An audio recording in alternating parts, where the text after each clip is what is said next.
Hello people, welcome back to the corgi64 project where we're building a computer from scratch. Last time we embarked on an experiment to get rid of our optable and create an enumeration for our opcodes, and then we also decided to just use a switch statement to implement our opcodes. So we're going to continue on with that. It's going pretty well and we've got pretty high productivity. Let's go ahead and add some more opcodes here so we can start writing some serious programs. Let's create a load and store opcode. So we're going to have LD for load and ST for store, and we're going to put it up here right after the load immediate value. Case load, let's see, break, case store. So how will a load work? Well, what we're going to do is I'm going to create a new scope here, because normally within switch statements you cannot create a new you can't create variables inside your switch statement, or at least you have to be very careful because each case is not its own scope. So if you want to create your own scope, you just create this new curly brace here. So we're going to create an i64, and we're going to say we're going to have our pointer to memory, and we'll have an i64 pointer to our memory. There we go. So now we have now we can access our memory as if it was an array of 64-bit integers. So that's exactly what we're going to do, and we're going to, let's see, how do we want to do this? Okay. Oh, we already did that up here. If you look up here, we have access to our memory. So maybe we don't need any of this. Let's go, whoops. There we go. So maybe we can just get away with what we've already created. So let's go ahead and we need to load. So we're going to load into a register a value from memory. So we're going to have a register, and this will be the register, and we'll get the value from memory, which will be the memory here of, let's see, value. There we go.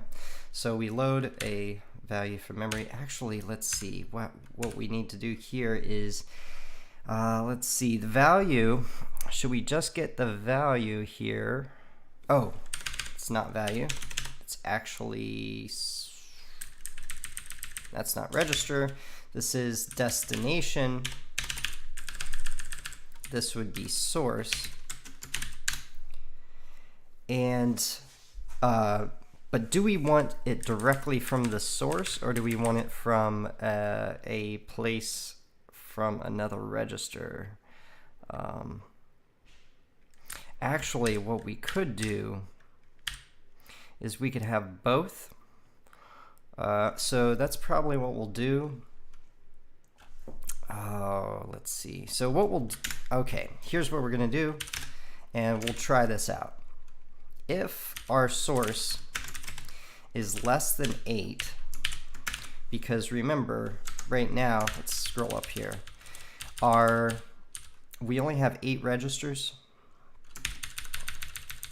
which means that our registers go from 0 to 7. So if the source is less than 8, which means we're given it a register, and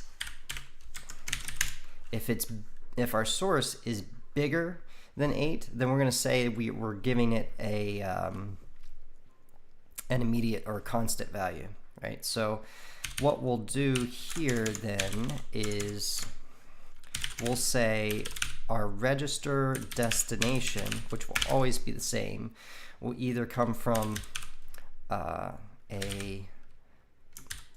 either come from a register, from our source, or it'll come from, let's see, register destination equals the memory from the source. And we'll test this. So same thing. If our source for our store, we want to put something into memory, so this needs to essentially be reversed. So we'll say memory C register source equals C register destination. We'll get rid of that one. And what did I do wrong? Oh, I'm missing a bracket there. Same thing for this. We're going to do memory source equals C register destination. Sounds kind of weird because it looks like we're reversed here, because our destination is actually our source. Which means maybe we'll want to rename our source and destination. I don't know. We'll see. But that's it. That's good enough for now. And what we'll do, okay.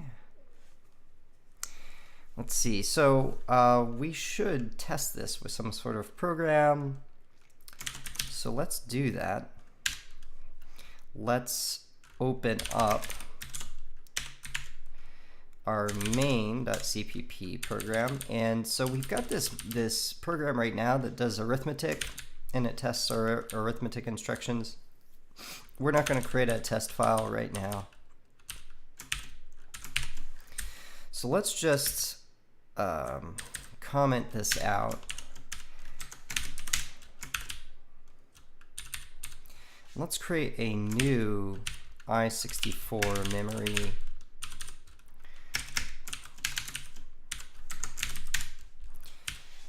And we'll create some new instructions. We're just going to try out our load and store. So we're going to say, let's load an immediate value. Okay, let's do make instruction. We're going to load an immediate value into register 0 with a value of 5. And then what we're going to do is we're going to make an instruction. Let's store that value into memory. So we'll store that value from store. Okay, that's interesting. So how should we do this? Actually, maybe it should be a destination, because really I want this number right here to be my destination. So I should store it into, but that means I need to use a register for my destination. So, well, otherwise I'm flip-flopping around, because right now, see, this argument right here is my destination, and here's my source. Really, this should be my destination. So I should say, okay, I'm going to store into memory. Let's do that. So make instruction. We're going to load into register 1 the value 10, right? So that'll be the place in memory where we store things. So we're going to store into the address at register 1 the value in register 0. Okay. Then what we'll do is we want to make instruction. We're going to do a load into register 2 because it hasn't been used yet. The what's in the address at register 1. And actually, that's pretty good. What we'll do is we'll check out when we run this, we're actually going to check register 2, and we can check the register 2. So what should happen is we should load 5 into register 0. Let's see. We'll load 5 into register 0. We'll load 10 into register 1. And then we'll store the value that's in register 0, which is 5. We're going to store 5 into the address at register 1. And then we're going to load whatever's in address at register 1 into register 2. Right? So register 2 should have 5.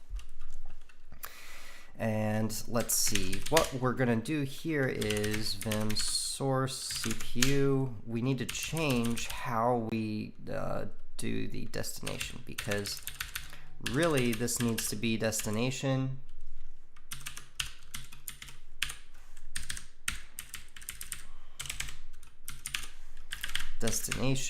and this will be our source. Whoops. There we go. So that way we can have, yeah, so that should work. So now what we'll do is we're in our directory where we have our build.bat. So we'll call that build.bat, and it looks like we made a couple mistakes. So it looks like I missed a semicolon and a couple other things. So let's fix that. Vim source main, go to 24. Oh, yeah, I keep forgetting these aren't statements, they're part of a list. So let's try our build.bat again. Looks like it worked. So we'll do our bin main.exe, and here we go. Uh-oh. Looks like we've got a bit of a problem. So in the beginning we worked, oh, I know what we did. And hopefully you know too. Let's go to our source.main. We forgot to put a halt at the end. So make instruction.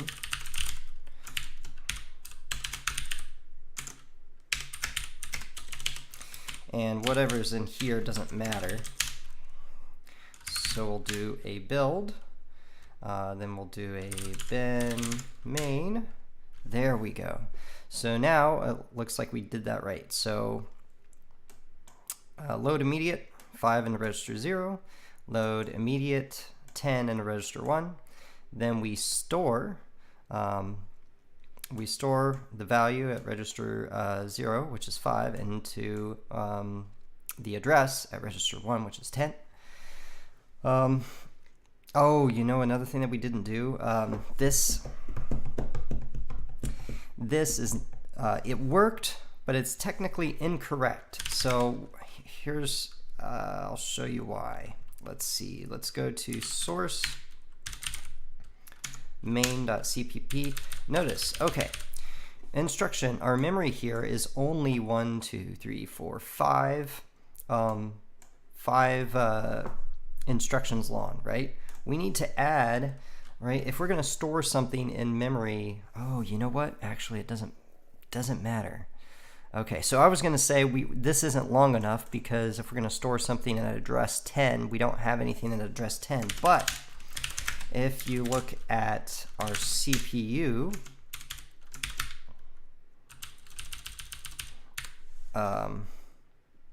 actually, okay, our memory, we don't have fixed, wait, let's see, where's our memory? New CPU, okay, we're actually creating a memory of size 8000, so we're good. Okay, so yes, so this still works. So since our memory is large enough, you know, then our program, we can store stuff at address 10, because we can go up to address 8000. So that's pretty good. So our load and store seems to be working. Let's take a little bit of time and create one jump instruction. Yeah, we have enough time. We're making pretty good progress, so we'll just go ahead and create a, let's put our jump instructions after our, after that. Actually, how many do we have here? So we've got 1, 2, 3, 4, 5, 6, 7, 8, 9. Okay, let's create a jump. And this, oh, this is interesting. So this is a jump essentially no matter what. So